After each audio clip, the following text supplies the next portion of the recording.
spoke Zarathustra. And that is no joke, my friend. Welcome to the Yapcast 3. Yeah, Ooh, it's been a while since we last spoke. Yo, it's been a minute. We've been working, we've been busy, we've been sleeping. Oh, definitely. A lot of shit has happened. We have a new pope. We have still the same shit going on in politics, but we also have a lot of storms coming around these days. And it seems like we are in uncharted territory now. What happens next? Mystery. Boom, boom, boom. Dun dun dun dun. Well, we ain't doing Beethoven's fifth, but we're not doing Beethoven's ninth either. Because believe me, we're not doing Clockwork Orange. We're not going into V for Vendetta, that sort of thing. Of course.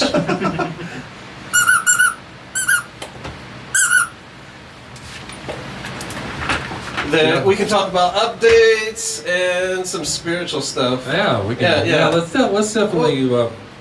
We'll kind of narrow it down a little today. Yeah, we'll definitely go for like a little bit of the spiritual side or here and there, but also some of the most abrupt things that are just going on. It's like, what can we say about the state of our affairs? Let's talk about the economy.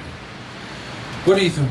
What makes you see the economy the way it is compared to what we did last time? Like the last time we had a chat? Or Yeah, like last time we had a chat. Let's see, the economy. But if you have anything, we'll pipe in too. All right. I'm thinking. Well, I can say this. I know everywhere else, like prices of eggs, they seem to be going crazy. But around here, seems like eggs have been pretty much standard, and like they really haven't rose. They really haven't dropped. It's like they're really around right where they've always been, even though they're still a little bit pricier. But I mean, a jumbo 12-pack of eggs. The other week I paid was like about $4.59 or something like that for a dozen.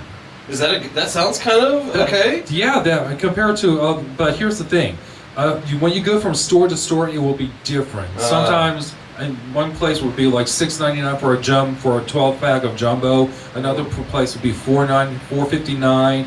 I mean, you really have to make your shopping choice, and this is where going from like store to store, you have to know where to shop. And that is basically economics 101, because no store is going to pay you at the same price. One of the pizzas I used to eat a long time ago was Totino's Pizza. You remember that? There's a legit. Yeah, but I'm not going to eat them right now because when you read the package, it says part made with bioengineered foods. Oh yeah, you got to check out the ingredients. Yeah, that was like, ever since I've not eaten them for months, but I'm telling you, one place when you first started eating them a long time ago, they were like about $1. Mm-hmm. Then they raised them to $1.25. In some stores right now, they were like $2.59. Now they're like $2.99. Another store, they would charge $3.99 for that damn same pizza. It's like they want to call it inflation, but really what it is, it's price gouging. It's price differentials from store to store, and whoever has like the better pockets to actually pay for their own tariffs or something like that, or the person's getting favors for their specific store. It's like the CEOs want more money, so then they charge some extra. Yeah, that's pretty much the way it is. They want max dollar. Yeah. Was looking at searching up the CEO, the top 5 people of the CEO of Martin's, and the CEOs usually make like surprisingly only like around 100 something thousand a year.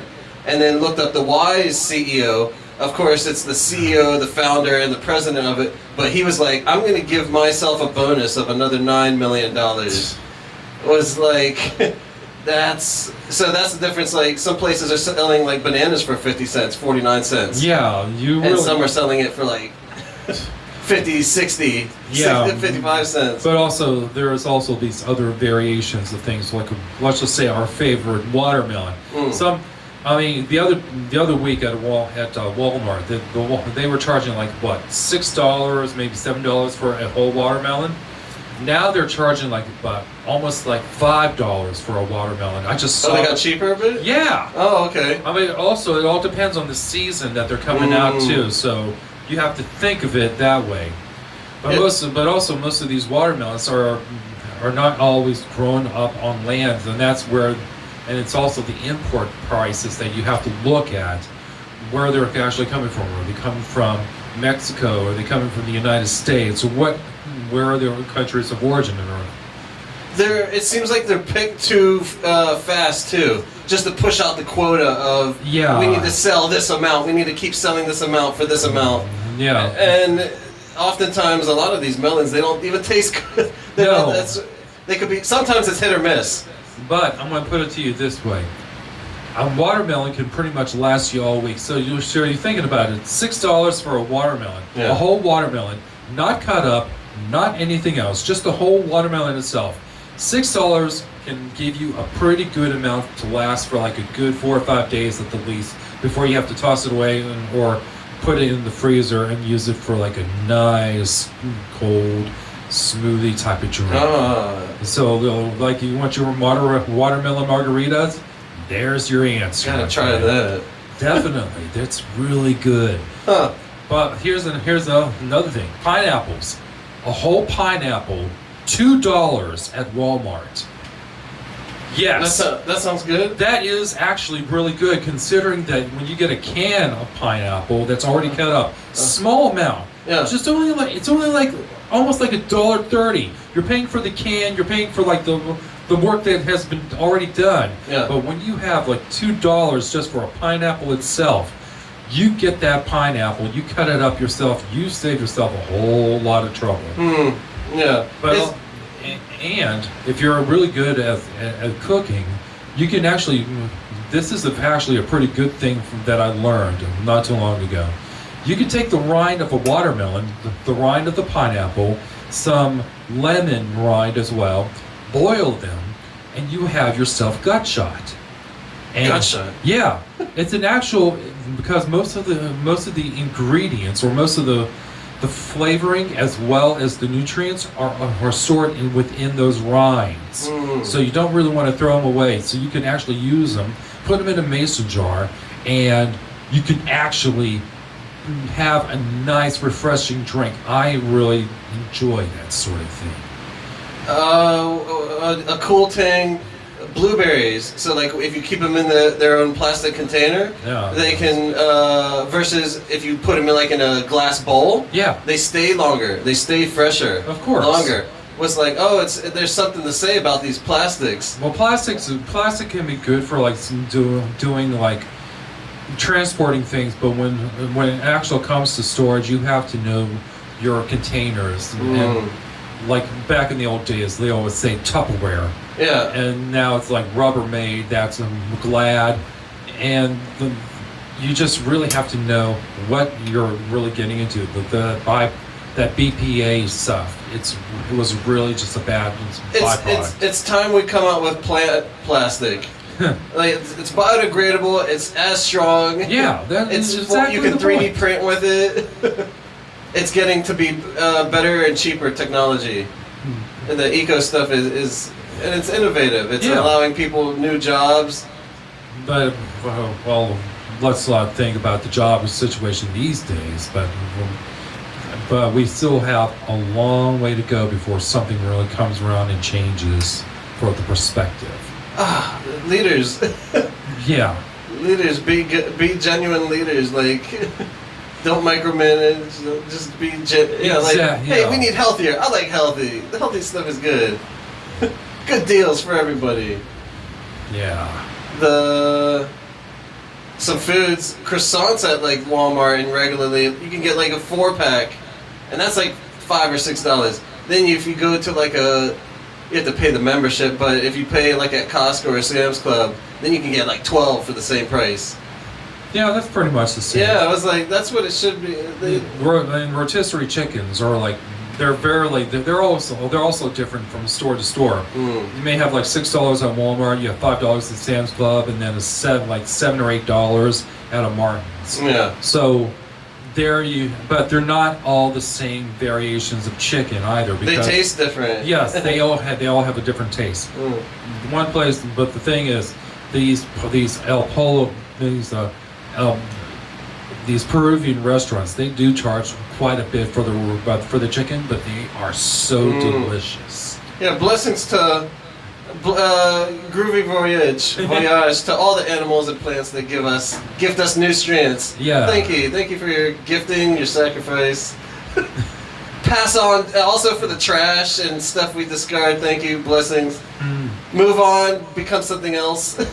Well, of course. Yeah. But we also have to pay attention to like how we're actually changing our planetary alignment as well. Working with. Yeah. Working for what can we do alternatively? Is like we have to think. Yeah. Like how do we downsize? How do we compromise? How do we just become better? Be better. Well, refuse landfills are completely different. We could have free power from landfills. Just all the methane that comes from it. Yeah, but that also contributes to like the idealism of like global climate change as well, that some of these people really talk about. I mean, if you actually think about it, in the month of April, we've had a lot of cold days around these parts. And also, usually April is you start to see the changes of like the atmosphere, the weather. But we were not seeing that happen until like this very month. It seems like the weather situation has been changing around, and now May. Yeah, but now you're also seeing a shit ton of storms coming around. We've had tornadoes, we've had flash floods all over this country. Big rain. Yes, and I'm telling you, the lightning, it is still phenomenal. It seemed like we haven't had thunder in a long time. Yeah. Don't remember seeing thunder even like last year. No. Or the past couple years. No, it was like hit and miss last year, but this year was decent. This year it is incredible the way some of these storms are. It's like really nice. Was searching how thunder was made, and before it's like, people were like, thunder just comes with lightning or after.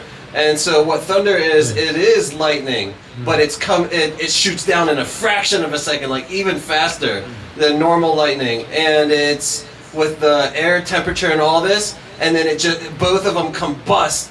And so then it explodes in like 54,000 degrees. And they were trying to say that's 3 times the surface of the sun. Yeah. That's crazy, and it's just happening within like 1/3 of a second. Yeah. And it's just, then it becomes that boom. Yeah. Like a sonic boom. It's the speed of sound. Yeah. All that stuff happening. You have it's the force of nature of a lot of molecules just concentrated together and then boom. Feel like because it's hotter, it's seemingly hotter than usual. Well, that's also It's been kind of cool though once there's clouds, and that's very nice. Yeah, I mean, the thing is, there's a difference between the way that the rain has actually been trying to keep the earth cool and everything else moisturized, and the plant life is a different because my Mother Father Earth is trying. Yeah. But like when you're sick and you're hot, what do? You go opposite, like you get cool. Yeah. And then if you're too cold, then you usually try to warm up. So it's... Yeah, it's finding that natural balance that you can stay with.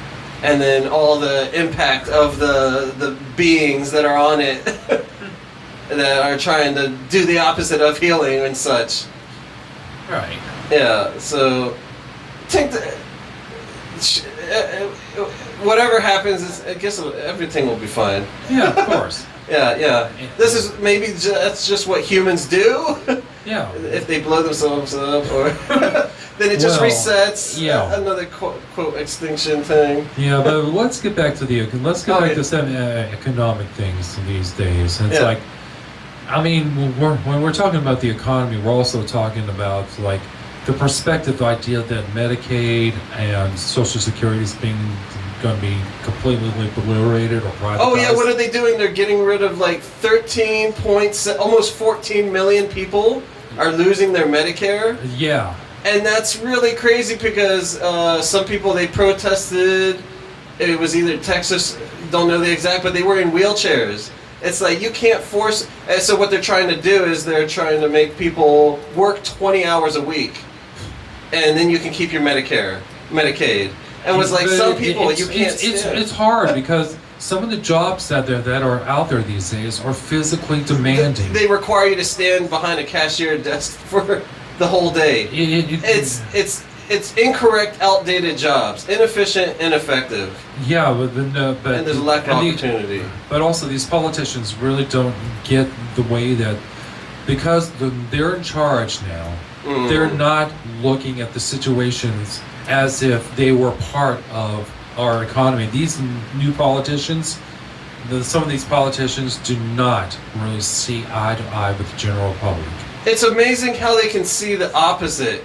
Like, if you can see the opposite, then you can figure out what's the opposite of what your opposite is. And you can, it's like they're completely trying to sabotage in this case. Yeah, that's basically... They're not only do they not care, yeah, they know they're not caring. Yeah, it's all there's this thing called Project 2025 that came out a long time ago, and it was another name. It was different years. Yeah, when it was originally made. But it's still the same damn playbook. Yeah. They're just calling it by a different name.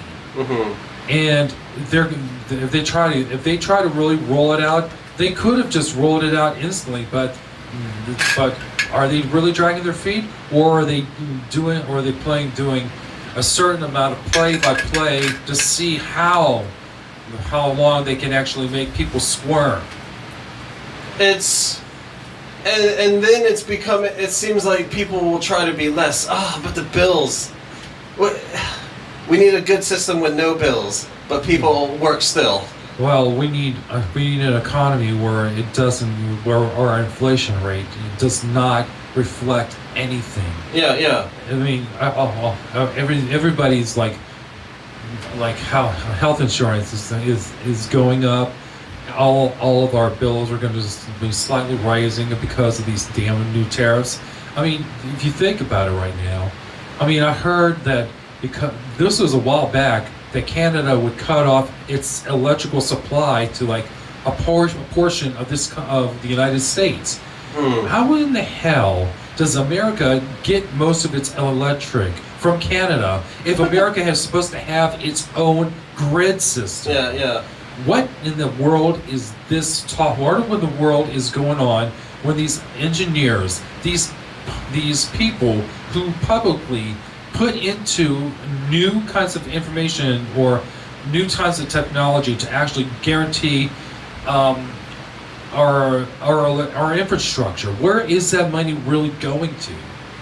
It's pretty crazy because it seems that like over 70% of our taxes goes to the military, and it goes to like giving more subsidies to the oil companies and banks. Well, let's just put it out this way: if you think that America is free, walk into a deli and you're an ego machine. I mean, I forget the exact words, but it's like anarchy burger by the Vandals. This was mentioned in the movie XXX with Vin Diesel. They talk about that little subject, but it's also one of those situations where I'm going to have to say, America is a very multi-diverse country. It's not necessarily a country of freedoms, so to speak. It's a militarized country. Yeah, it started off like that. Yeah, we have been a militarized country from the very start. because we had to fight a revolutionary war against England. We had to continue that battle in the War of 1812, and yet we also fought a civil war, which deals with the issues of slavery, but there's a secondary variation to it, where those people in the South, if you actually know some of your history, and this is some conjecture about some of the Southerners have loyalties to the old style regimes, to other countries. And it started on just the invasion, the like pillaging, the raping, the just destruction of like over 90% of the population that was of the indigenous people, south, north, middle, of this whole continent. Like, I mean, that's the genocide that nobody really wants to talk about. And they're trying to erase that from history. They're trying to erase stuff taught about black history, red history, yellow history, all the colors.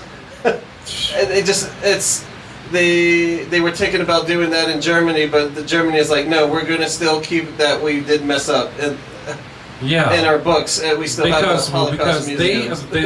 they understood. I mean, if there's still remnants of the Berlin Wall there, or even the German Wall, because you got to remember, Berlin was not the only part of the German culture that was divided into two parts. Yeah. So there was also if I remember my history correctly, Germany was divided into East and West as well. So you have to think about it. I mean, Eastern Germany, Eastern Berlin was mainly the communist side.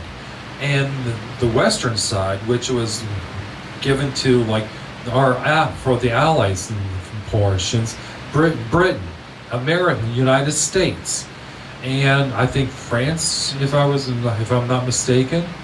But you have to think about it this way: this was been part of the Cold War. The Cold War immediately started right after the end of World War II,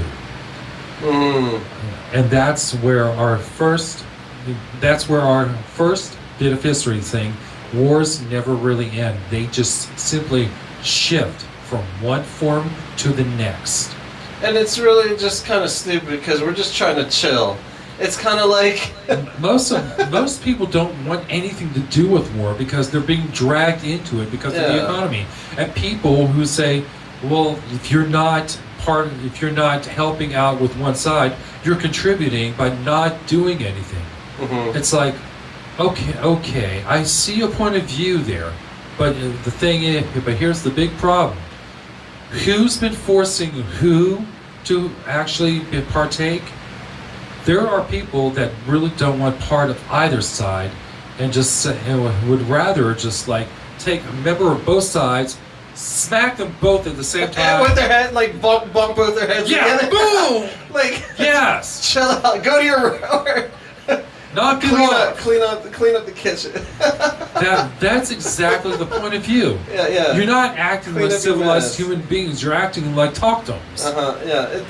Children, village idiots. No more. A good standard should be no more village idiots. Either any party. any. We need inclusive, diverse, and then they're getting rid of that. But a lot of people still fight for the diversity, equality. It's as long as there's the resistance, it's still legit. Oh, I just turned to the page, but it maybe a little bit off topic, but it's like a pirate haiku just came up. My arse, oh, my arse, it burns, oh, I'll kill those bastards.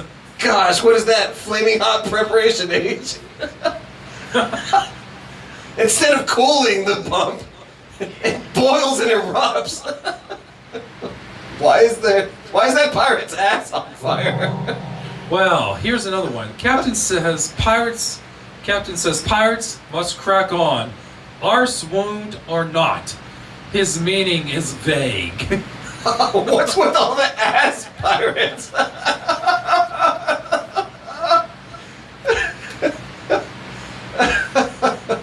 Oh boy. The mask strapped up. Yep. Yeah. it has to be done in certain ways, but these things are never that great. Oh yeah, you need to get your custom. You need to. Wait a second. You know what? What was it? Some good news. What, over in Ohio? They just made like. They just made new. What are those Animal Crossing highways and underpasses? Like pipes. Oh yeah. And it reduced like 90% of car collision with animals. So that's great to save a lot of people's lives and a lot of money for anti-insurance, and saves a lot of animal lives. Oh yeah, those things would actually become a little bit better off and They could be used everywhere. Like animals learn where to go. Well, I know they were doing that over in Europe because Animal Crossings they have to go from one habitat to another, and that would actually transverse everything into the best way to keep animal safety alive around, because they don't want to like continue to like take carcasses off the road, and that actually has a humanitarian issue behind everything.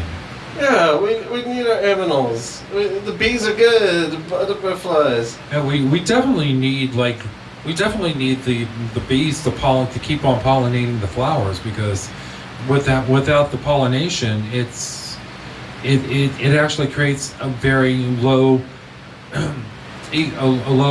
ecosystem driving. It's disease prevention. It's medicine. Everything's and people trying to pollinate. That's not as good. No, it doesn't work that way It's because not as good. because you would have to because cross pollination, it's inherently more workable in the animal kingdom than it is within our human species of the animal kingdom. Yeah, try not to use pesticides. We don't need pesticides.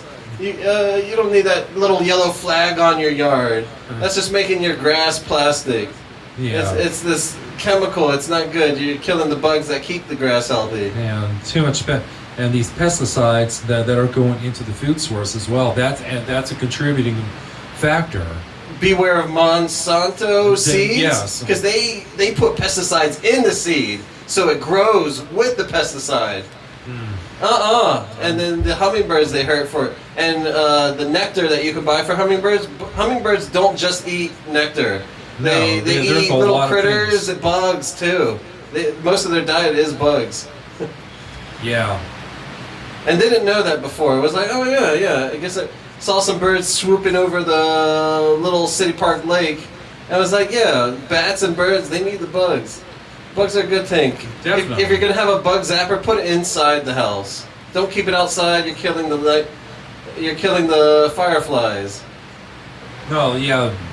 With all these city lights too. Have you ever captured fireflies when you were a kid? Back when there was some. Yeah, they're in nature. Yeah, they're pretty cool. Yeah, I mean that's something we used to do a long time ago. Childhood activity. Noise. Better. Evolved. Digi-evolved. Well, we also come Patsy.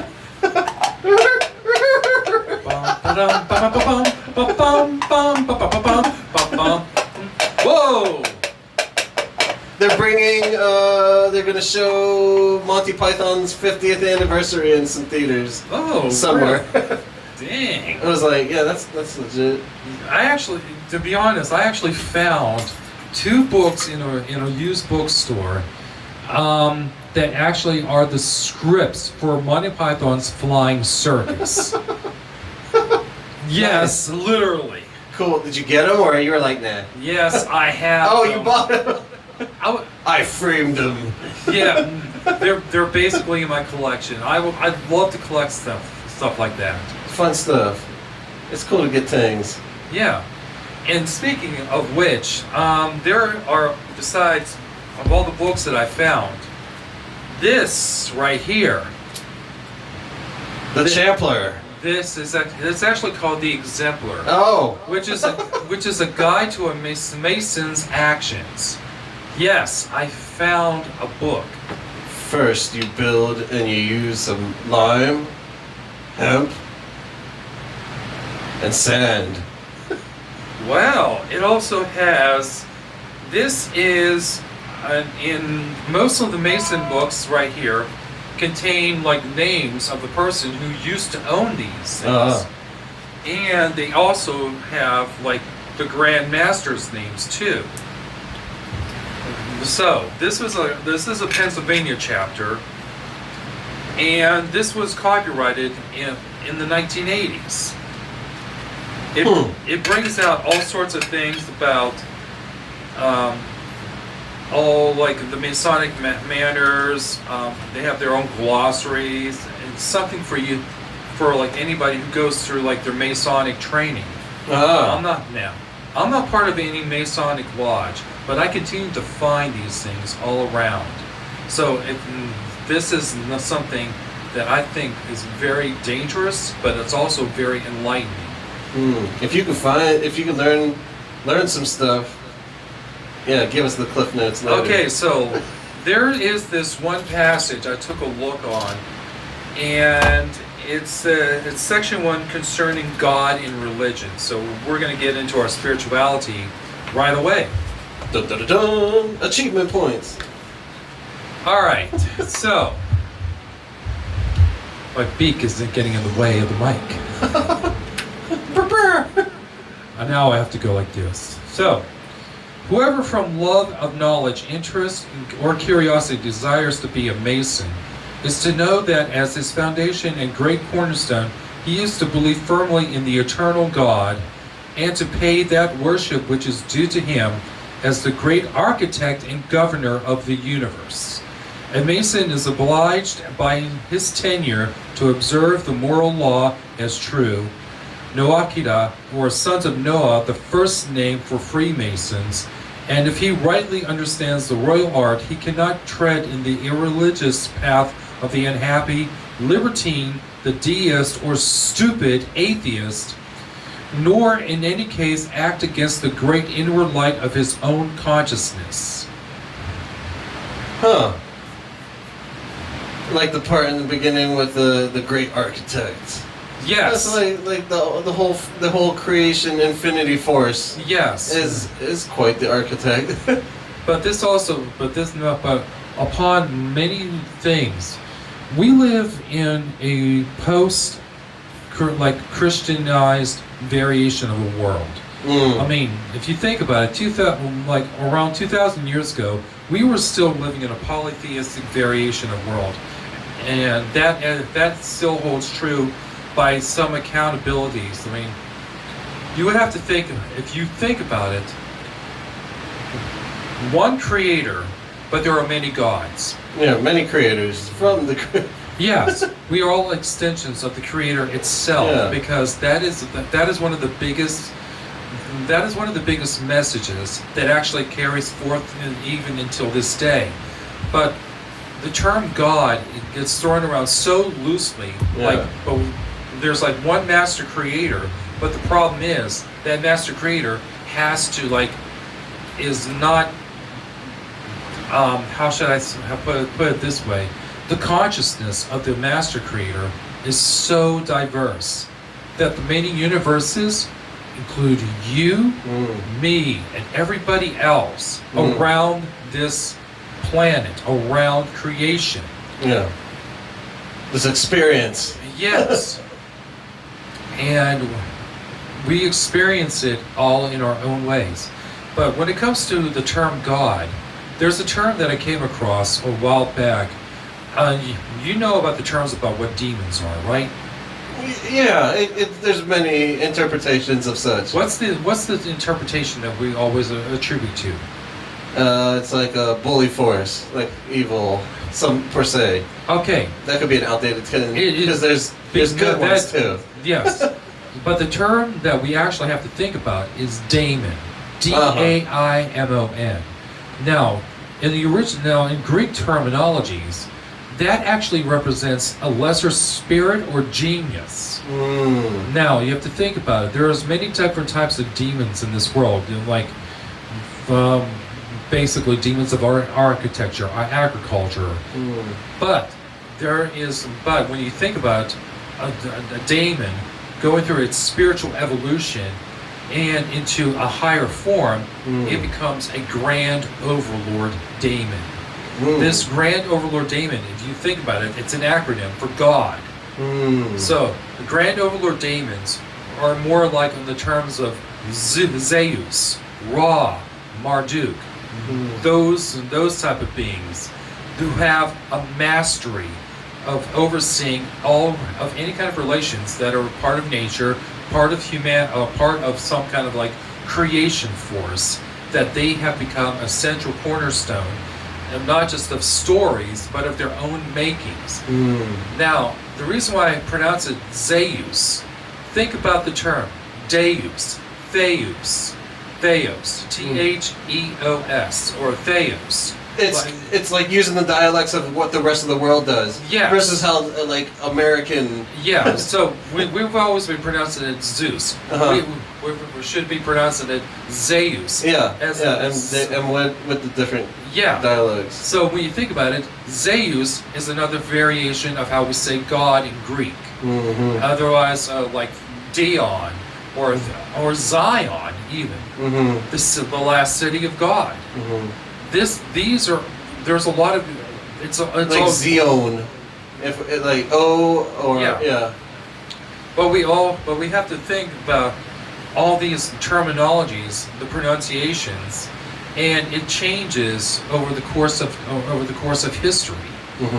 And nobody seems to mind one way or another that all of our spirituality, all of our histories, are being like so justified by so many different variations of the same kind of spirits. But then you have to think about it. It's like the battle of the religions, the battle of the spiritualities. That's what we're coming up to. That's what we're actually starting to like feel our way towards. We're heading towards a unification of great proportions, but nobody wants the unification done unless it's done under a certain way. So it seems like they fight against what's inevitable. Yeah. And it's like you don't need to fight, you just need to absorb. Just be. Like what have come to in life of realization, it's like if anything's gonna be like stressful, drama or super difficult, we're just gonna like be our most chill. We don't need to fight anymore. We're not fighting anymore. We'll like avoid it if we can. Like if it's too much. Some things we'll defend though, but like there's really actually no more need.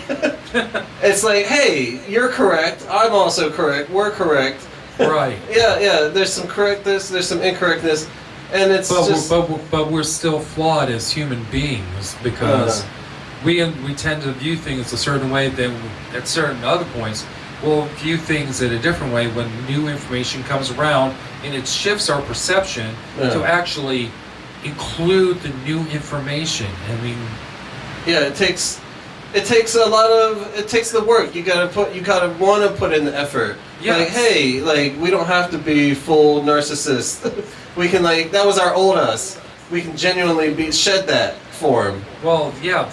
The narcissist is basically a form of the ego. It's like a child form, Yeah. It's a very childlike, or just outdated. Yeah. Well, like you said, when you said immature. Immature spiritual form. Well, yeah. We're all the children, but there's like that one passage of Corinthians. Immaturus. Yes. In Corinthians, there was this passage. It's like, when I was a child, I thought as a child, spoke as a child, acted as a child. But when I became a man, I put away childish things. It's nice to stay childlike in a fun way. Yes. Wave. But keeping that child like never. The childlike is that innocence that we speak about. We want to keep some of that innocence. We don't want to kill it off. Yeah. Because if we think continuously through the eyes of a child, it will drive us into a new mind drive. Yeah. But it will also bring us something new and something incredible. Yeah, like it's being child. It's just like you can. Well, like they say, there's like 3 tiers. It's like You can be the ignorant, you can be the mediocre, and then when you get to you're more enlightened, more woke, more realizing, more want to be, want to try stuff, experiment, try to love, try it out. It's pretty easy. It's pretty cool. Yeah. What we were speaking of, most of the stuff I was coming up with actually came from a song. So it's like, don't forget to seek out the world that you want to stake out. Actions speak much louder than words, and you'll get to realize, just as long as you have control holding the fire, just as long as you keep control, this point of your desire. Wait as it will all come to you, feel as a mutual response. You get the heaven you like, you get the heaven. You get the heaven you need, you get to heaven now. What is this is heaven. This is how it's on perspective. Just had to block somebody that I've known for like 10, 15 years, and they haven't really changed like spiritually. They've just been like a Debbie Downer. And then hung out with them, gave them a ride, and was just like, wow, can you say one positive thing in your life? Just make up something. And so it was like, you know what, that's their journey. May they... Yeah. Yeah. I mean, some people's journeys do not, like, really go well. Some people's journeys, like, take so many different turns before they start to, like... Infinity. Yeah. But there's, like... But when you think about it, you have to go through, like, the process of, like, growing. You have to shed your skin. I mean, this is the last year was the year of the dragon. Yeah. The year of the dragon actually influenced us to to start searching out our new power, our new versions of wisdom. This is like the versions of the Chinese zodiac. This is the year of the snake. Shedding. Yes, we are shedding something. We are starting to shed layers upon layers of our old skins and starting to come up with something new. We're starting to emerge. Those of us that are starting to emerge differently. We're just waiting and growing. Learn from all these zodiacs, even if they're not yours. These are all spiritual helpers. Yes. They're tips. But even though you may be born in the year of the rabbit, and I may be being born in the year of the boar, but the thing is, we all go through our spiritual journeys in our own ways, but we have to embody each and every year as part of those collectives. We have our own versions. Yeah. We have our own like zodiacs within ourselves, especially within the regular zodiacs. I mean, we have the Geminis, we have the duo. The Greek zodiac. Yes, yes. We have those zodiacs. We have Cancers. We have Leos. We have all that stuff. We go through those continuous cycles, and it brings us to like so many different variations. Was trying to learn some French, and then what is Aries? Belle? Or it starts with a B. But it's so funny how different words. Gemini almost sounds the same. It's funny how so many words come from other words. It would have. I'm on the thing to be like, you know what? We are that we are. Sisini Koamba Sisini. We are that we are. And it's like, how do we get to be ourselves every life or death? And it was like, yeah, we get to be. So we are that we are our core, our always core. But like when we get born, or I feel like we're just on a waiting list, and then we pal. We get zoomed into when a body comes out to which is most relevant, and what spiritual guides, spirits are most relevant with us to start to make us realize, hey, this is who you are. Like example, some of the stuff we won't get along with that you read from your zodiacs and astrology, but a lot of the stuff, it's there to help you to become who you're supposed to be and realize who you're supposed to be. It's like, oh yeah, you know what? We identify with these qualities. Yeah, but it's also you have to think about it. There is like the terminology. If you want to actually understand, if you want to actually understand something, learn by doing. So, there learn by doing or learn by example, but also become an acolyte. become that person who learns from these masters. Yeah. This way you have an understanding of what they actually have to go through. Just because they say that this person has done such great evil doesn't mean that that person has their own right. And this is the bad interpretation of, like, what if Hitler had his own right? I mean, this is the baddest example. This is the worst example. What if Hitler was right? This is what some of these people are saying. That's the problem. He was growing up in a different variation of what his economy was going through, about what the war, what World War I had done to his economy. So that just brings up, like, new examples about his own struggles, his battles. I mean, there's how many different copies of Mein Kampf going around these days? It would be kind of tripped out in today's day because what? Who's the leader of Israel?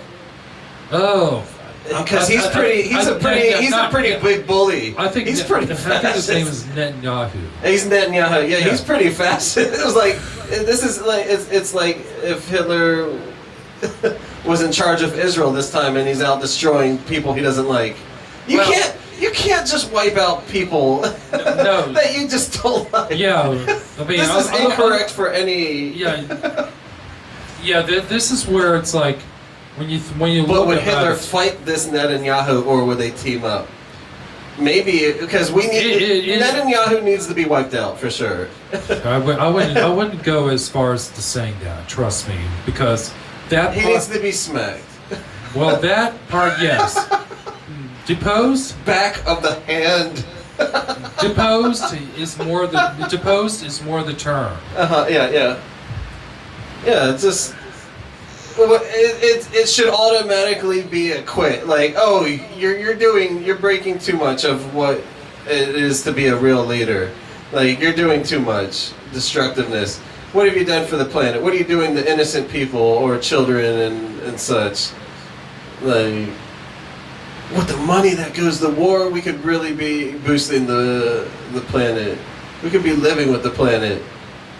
Yeah. That brings up, like, the song "Colors of the Wind" from Pocahontas.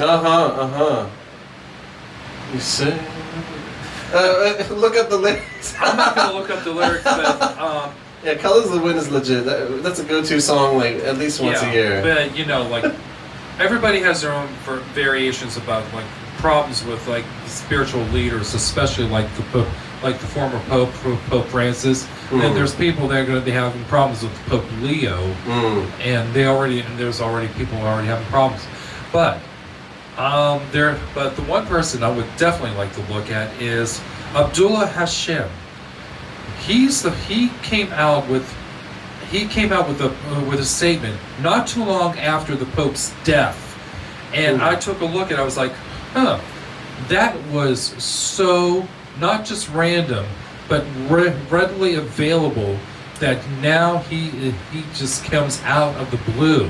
I never even heard of this guy. Who that? Yeah, but he is also commonly known. He's an Egyptian American Islamic New Religious Movement leader and former filmmaker who is the founder of the Ahmadi religion of peace and light. Oh. So, now when we think about it, these religions, every religion that we talk about is of, like, peace and light, but how they get there, they go through a jihad of sorts. And then there's also the types of crusades and holy wars that are about to come. And we may be experiencing, and everybody's been saying it, the last holy war of them all. And that's until the next one. Well, that is pretty much in alignment for the idealism. But we never know as humanity comes around, and then all of a sudden there could be, you're right, there could be another one that comes around. Is that new movement, is he trying to start including everybody? Not that I can think of. I mean, I haven't heard anything else come out from him. He just said one sentence, and then he goes away. No, he made a very bold statement not too long afterwards. And damn, wow. I'm gonna have to hold up for a second and let something process for a little bit. But it was just like so unusual to actually see this. Oh, that's TikTok. I don't want that. Why, you look for something?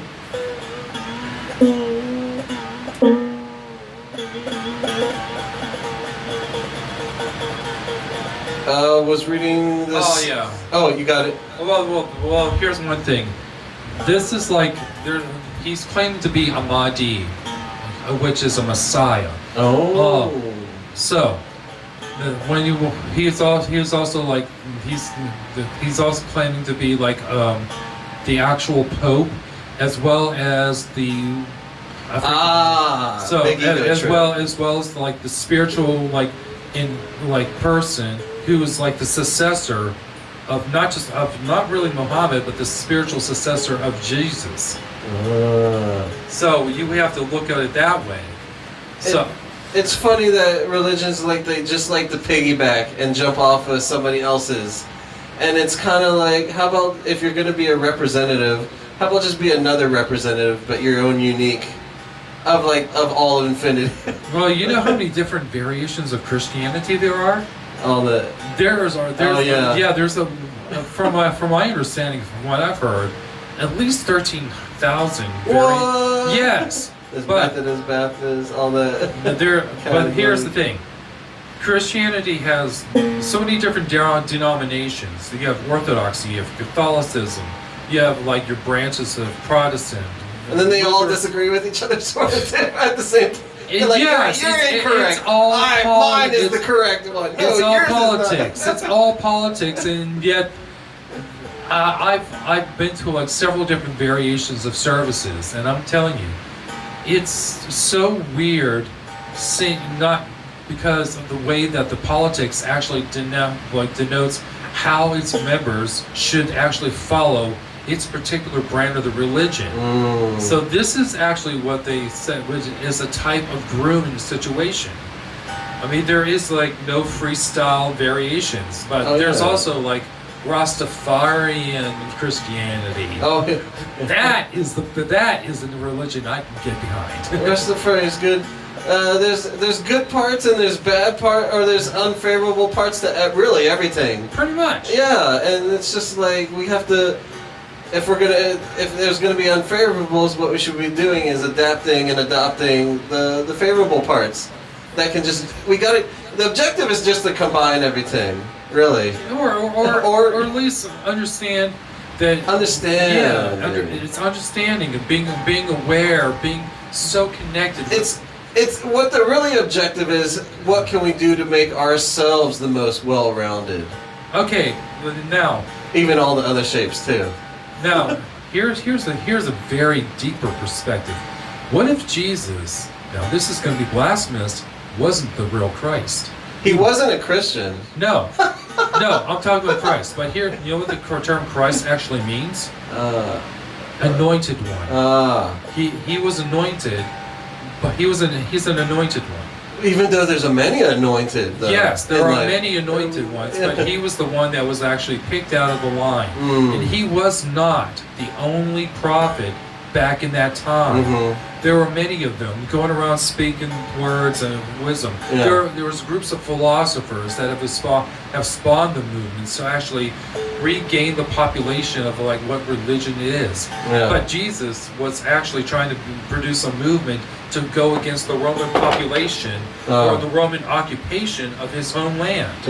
So that's one of the reasons why he was actually crucified under Pilate.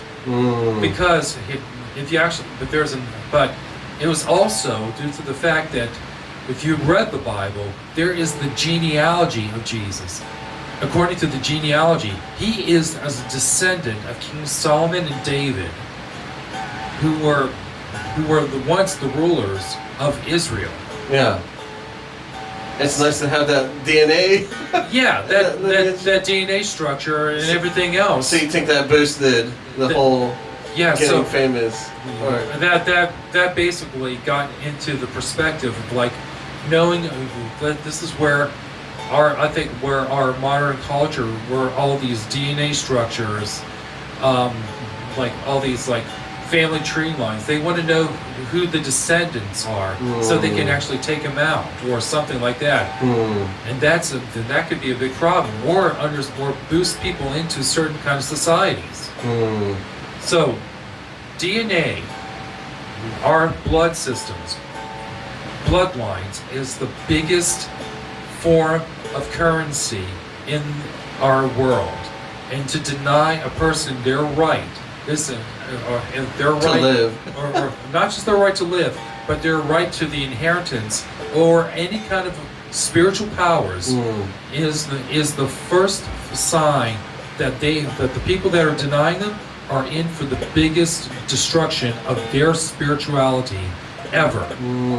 And this is how, when you're denying it, this is the obstructors. This is the true form of the satanic order, or of the obstructors, these opposers, the enemies. Yeah, so, the bullies, or if anything. Pretty much. Yeah, they gotta chill. Just chill out. What has helped to think and for the detachment process of just like not getting super angry and stuff, whatever situation might come about, even if it was in wartime, whatever, not taking anything super personal, have been taking like, oh, what if there was this story from a page in The Joy of Living. It's like a monastery, it's like a monk, and he's trying to figure out how Buddhism, like spiritual reality, comes about and relates with science. And he travels the world, and he's able to diagnose like how scientific terminology. They're like, oh, atoms and all this other stuff. It's like, oh, that kind of relates with like the soul when you keep going smaller and smaller, but it's still powerful, and frequencies. And it's a little interesting. But the one part, he's like, there was this one story, and what if life, we had just we're in a group or talking to somebody, and we just took a sip of tea, and then pow, we woke up in this daze, like this hallucination, and pow, we're in this life. And so this person, he had a wife, had a few kids, then his wife died, then his kids died 20 years later, and he was really depressed, then he died, and then after he died, he woke up, and he was still, just had sipped that tea. So like in the span of 2 seconds, example, heaven time, pow, we've lived this whole 100 years. So what if we keep doing this? And then what if you like died in that second life with that, you just drank tea and you woke up in another tea drink? And this is how you could compact like on the quantum level of like infinity. And it would require minimal energy of the whole. But whole lives are happening. Like it's kind of like virtual reality. So it's like this is the real life, or this could be fantasy. And it's a trip. What if we took a drug? It depends. What if we all were like at a holistic camp and we took something like ayahuasca or something? Or like if you're in prison and you did something. And so we all are pinpointed here at the same exact time. But something happened. But it's real, but it's not real. But it's the lessons learned. What can you bring on? What if we get to bring in everything, all the wisdoms we learned into our next thing? Well, yeah, and it really never ends. Yeah, but also the perspective. It's like there's this also drink of forgetfulness. Because when you're going into your next life, you want to tend to forget about certain things. Then you're traumatized if you. Yeah, but then you go through the process of reliving your old traumas in a certain way, and you're trying to like live a brand new life of some sort. Like example, if after this we wake up and we're sipping tea, then cool. But like we totally forgot everything of what we were because we did start out as a baby. Exactly. And we did get a whole new fresh start. But look at this now. If you start to become more inquisitive and questioning and just curious about everything, and you start to get smarter and wiser and more diverse, then it's like, then we're questioning that question, and it's like, then we're questioning this life. And then we're like, huh, okay, let's apply, and then you can generally keep learning, and you can keep leveling up, and you can keep taking that, because it seems like you'll keep becoming a groovier, happier, loving person, easier, faster. Some kids, they're known as like a Buddha or something, you know, like a really cool awakened. Yeah, there's there's a degree of kids when I was hanging around a lot of different circles. I mean, they talked about rainbow kids, crystal Some kids. people wake up so quick. Yeah, crystal kids, some new variations. I mean, screw the generations of like boomers, alpha generations, that sort of thing, and millennials. I mean, we're talking about crystal kids, rainbow kids, indigo. Yeah, indigo children. All those kind of kids. Yeah. Like, we'll treat Buddha, we'll treat Jesus, we'll treat anybody important or that has done a lot. Yeah. Genuinely good. But As a representative. Also at the same time, the thing is, it's not to treat them as like they are more important than you. You are just as important as they are. Let's be a mirror. Yeah, but also at the same time, we should all be considering ourselves equal along the same path. Yeah. Yachaka, student and teacher, everything. Yeah, exactly. Yeah, and nothing. Teachers are not better than the student, and the students are not better than the teacher, or lesser or higher. Yeah. But even at the same time, the fool and the wise. It's like the parable of the fool and a wise man. And the journey is like you may be foolish, but a wise man can be foolish, but a foolish man can be wise. Wow. Like, what is clown in French? Buffoon? It was like, that's been known before in English like as a derogatory term. You're a buffoon. But you know what? No, it's legit. Buffoon, a baboon. Yeah, buffoon. No, the monkey yeah, there's a lot to learn from the tricksters. Yeah. I mean, sometimes you have, in order to understand something, go through the process. Look through the eyes of. Look through the their weird or the. The opposite. Like, there's so much knowledge and alternatives. Like, they help you to. Like, if you're stuck in a path, then. Look at other stuff. Be the other stuff. What if we just looked into a mirror and then we got tripped out like daydreaming, and this whole life is a daydream? Sometimes it would be good if you had a fucked up life. Well, there's plenty of songs that say that life is but a dream. It's like besides row your boat. Like, remember the movie Clue? Long time ago. Okay, so the one song that they play in there, life is but a dream, sweetheart. That sort of thing. Life is but a dream. Yeah. It's been, alter it to your to your better, or to the overall better. But also, life is so weird because this actually came from, believe it or not, Home Improvement. Wilson, the Tim the Toolman's neighbor, had all sorts of anecdotes or some kind of words of wisdom. And I remember one of the talks that he had with Tim. It's like he was telling Tim, was like, if I ever thought about it, I mean, if someone was dreaming about me, would I still exist or something like that?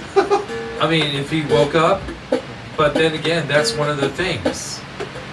It's like, am I the hallucination or the dream of another person? Yo, and that could be too.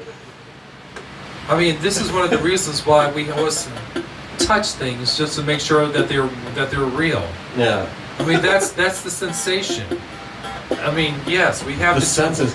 It's very done. It's done very well. Life and whatever minds And Morpheus has said it perfectly. What is real?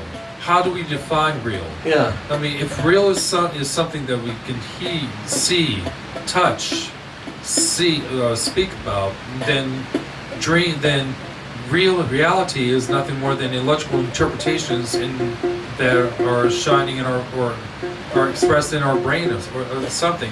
As he was talking to Neo about it. This Catholic coworker, and he asks us. He's like, Rabbit, do you get confused with all those spirits? Why do you say us?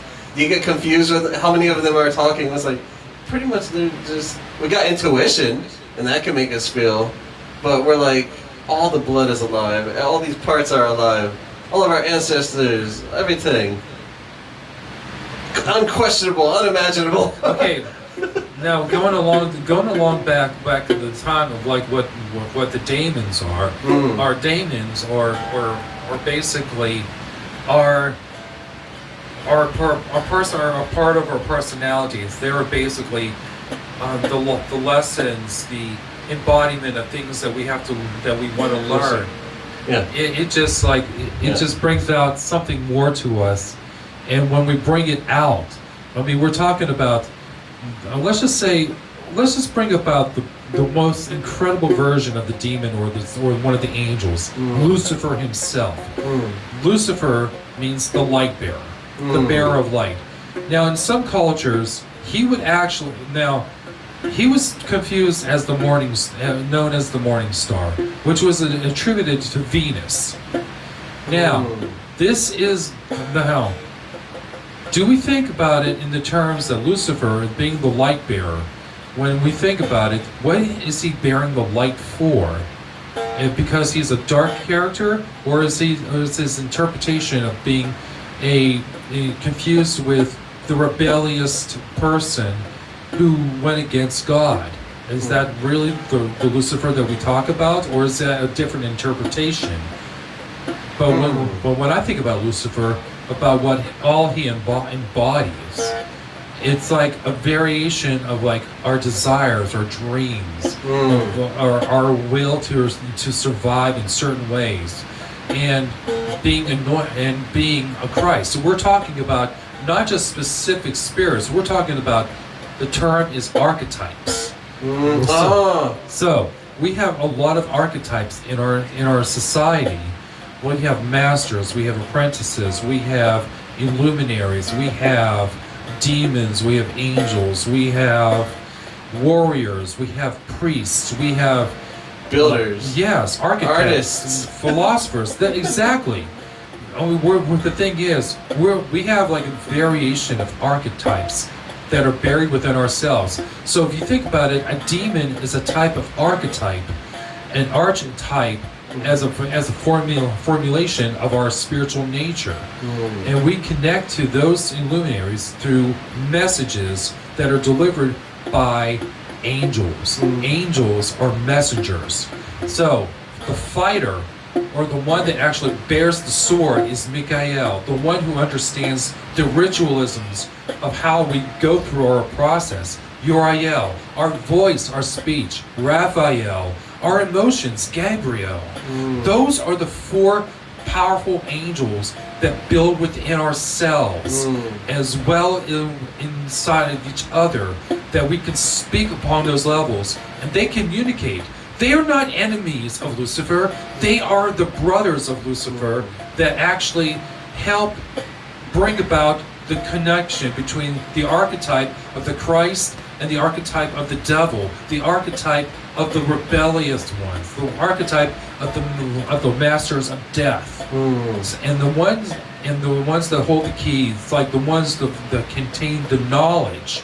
This is one of the reasons why names have specific meanings, and it brings out those connections together.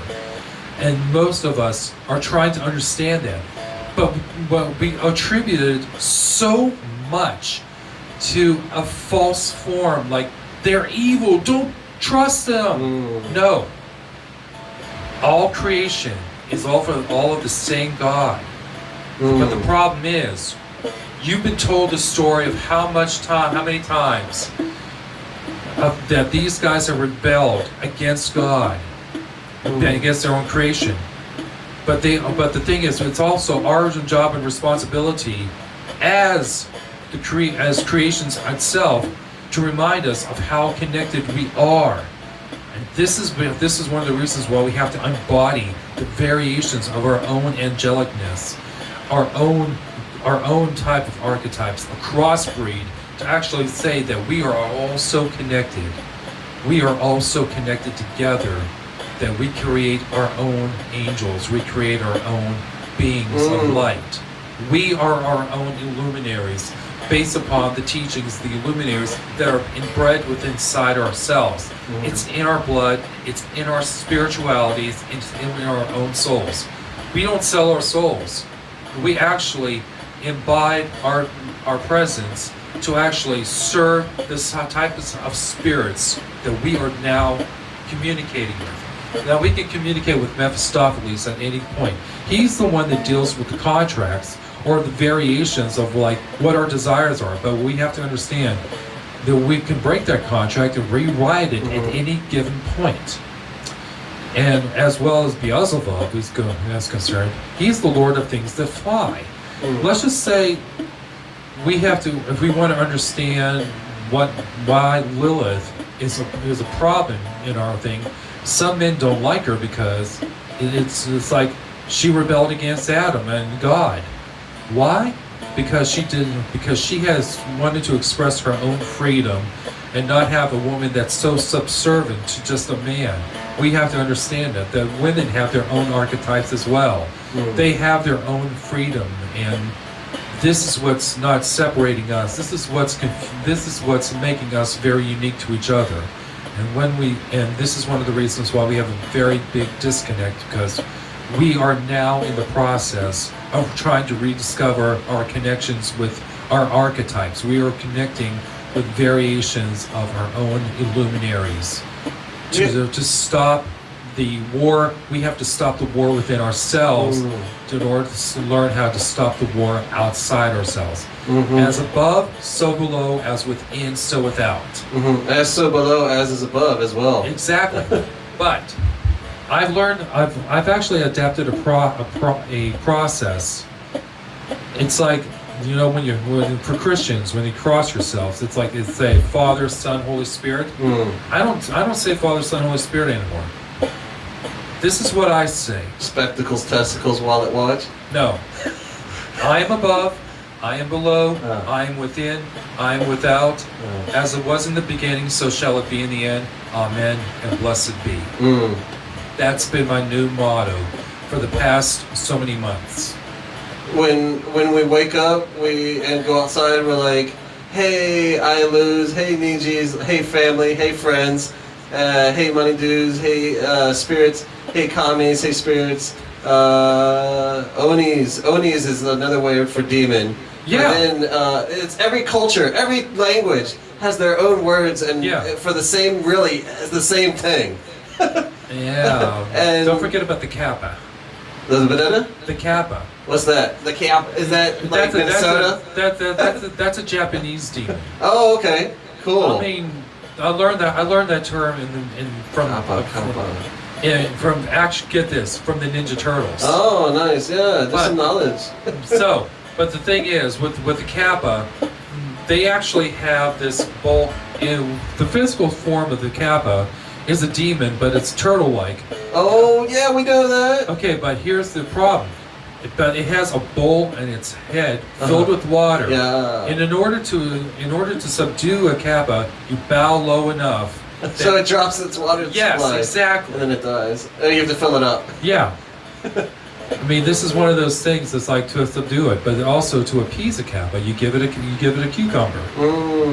So this is because it also in the Japanese culture, actually in the culinary field, the Kappa maki is referred to as a cucumber maki. Nice. So, cucumber associated with the Kappa. Kappa.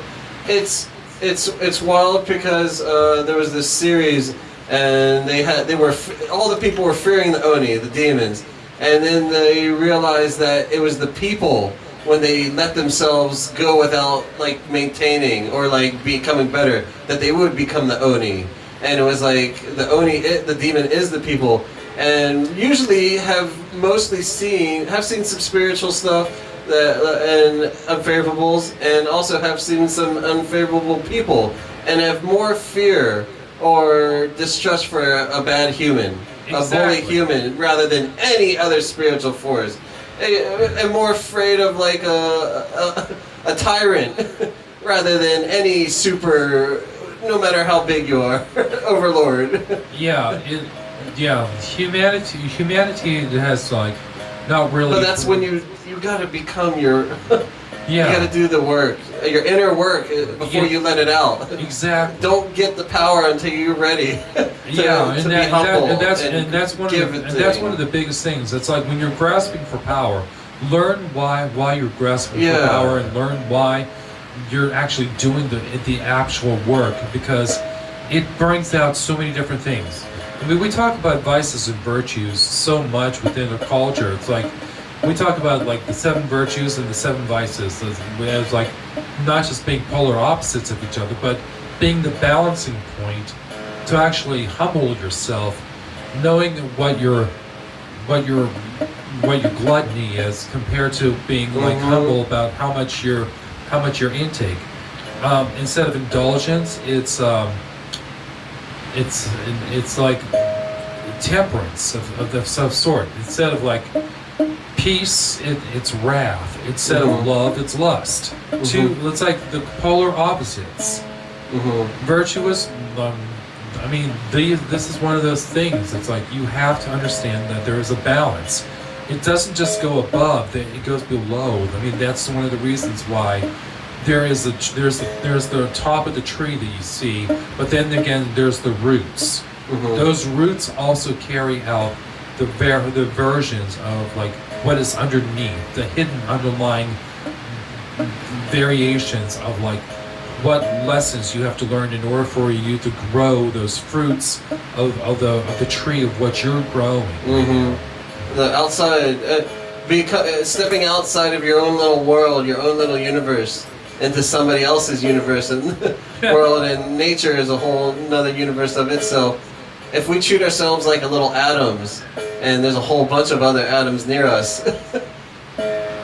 Oh yeah. What if we're just a bunch of atoms, but we were gifted the imagination of a body, like, I guess that would be a souls, you know? We're finally placed into something to experience.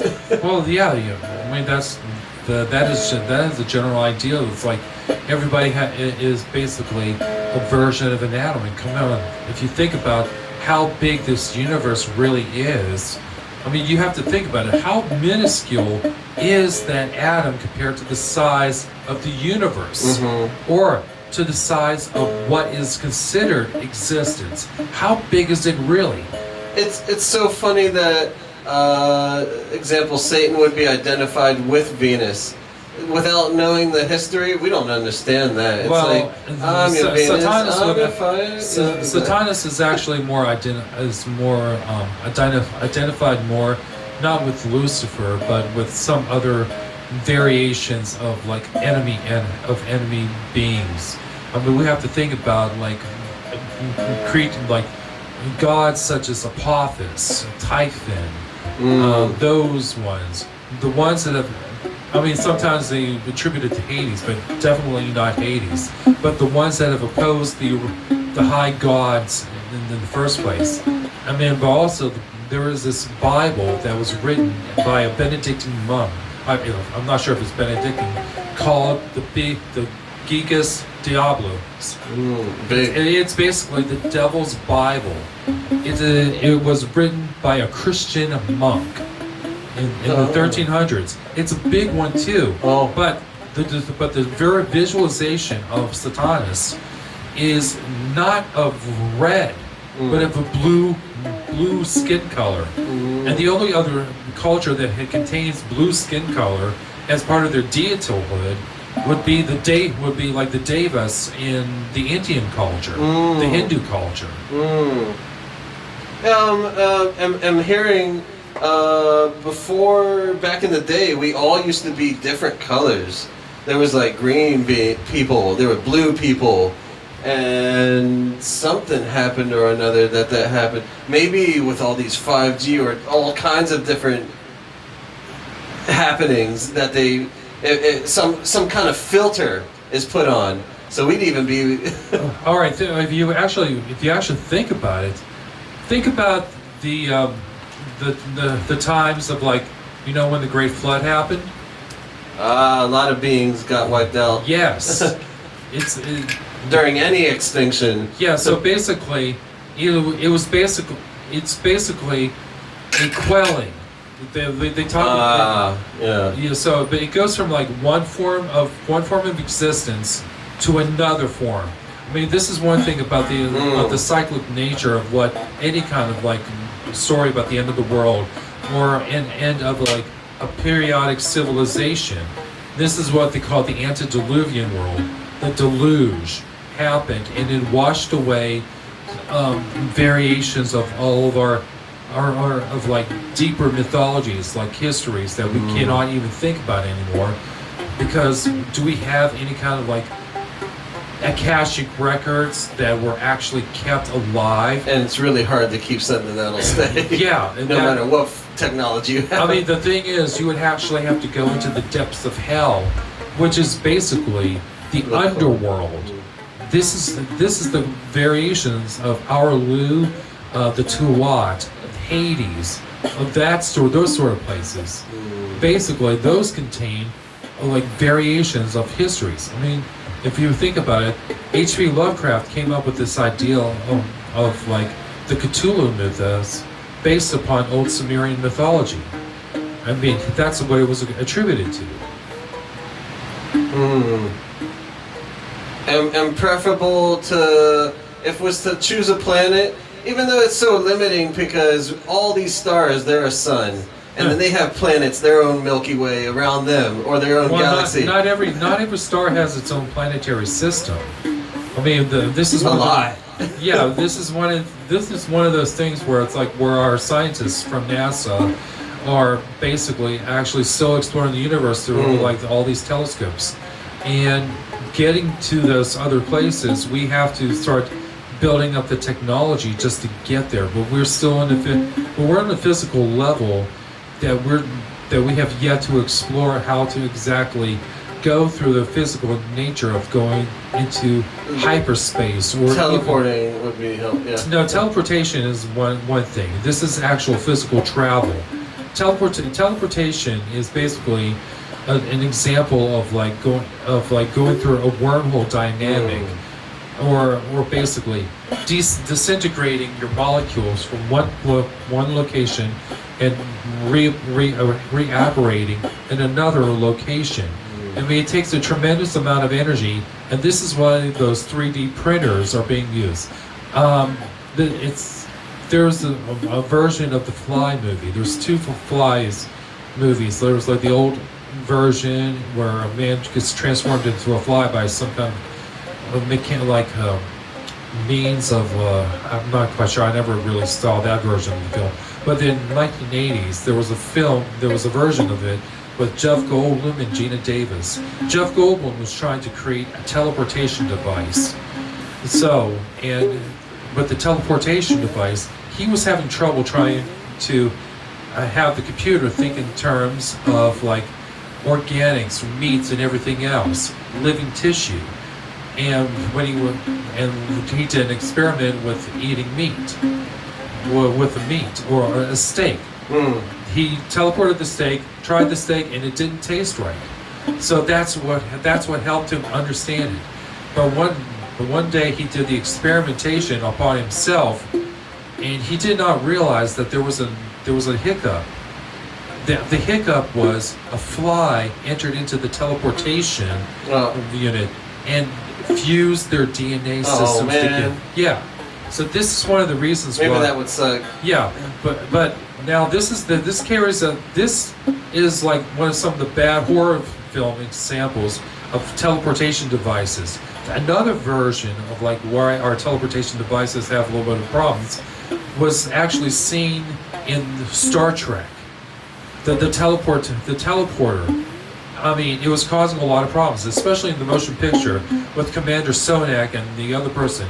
They were trying to beam aboard the Enterprise from Earth, and there was this process called deforming, which means their computer was not boosting enough nav signal to actually reintegrate their DNA structures or any of the structures of the molecules into what would be constituted as actual pure integration for the transporter to work nominally. And then it would be like later on Bones would be like he would refuse to go on the transporter because he wanted to see how it would screw up their molecules first. Yeah, so ain't gonna be the guinea pig. Nope. He said, I'm not going up on that damn thing until you guys get there safely. I want to make sure it works fine. Yeah. I heard what happened before, and now I want to see it happen. Yeah. And then he goes, then he scolds out Admiral Kirk for like redrafting him back into the service. Yeah. It's amazing. Saw this one quick reel, and it was of like Picard. He's like, "Oh, we used to be past selves, like our current selves here, and we've come a long way. We're not greedy anymore. We don't need stuff. We don't need." Right. Yeah. I mean, the Star Trek universe has this a lot of philosophies. It's like based upon a lot of things, but the thing is, they're not quoting things from the Bible. Most of their stuff is actually most of the quotes are actually coming from Shakespeare. I mean it's like between the Bible and Shakespeare is the second most quotable material in any kind of universe. So when we talk about it, this version, even the title from the 6th movie, The Undiscovered Country, comes from Hamlet Act 3, Scene 1. It's basically Hamlet's famous speech, to be or not to be. I mean, that is basically the question. I mean, when I think about that one, I reinterpreted that whole entire speech is like to exist or not to exist. And you can do both. I mean, yeah, to live or not to live. That is basically the question. It's like to die, to sleep no more, to be, it's like by sleep perchance to dream, that sort of thing. You just happen to think about what is he going through in that mind. It just changes everything now. It's questioning questioning reality. Yeah, he's questioning basically the reality or the situation that he was put into, because now he's like he has to confront his uncle about the death of his father. But when we get back into the terms of like how we are spiritually evolving into much more advanced beings, we also have to like take an accountability to like all these new variations of like whether or not that we can achieve our much more powerful spiritual powers. And this is one of those things. And like the power of the gods, like were we able to fly back then? Were we able to create lightning with our hands?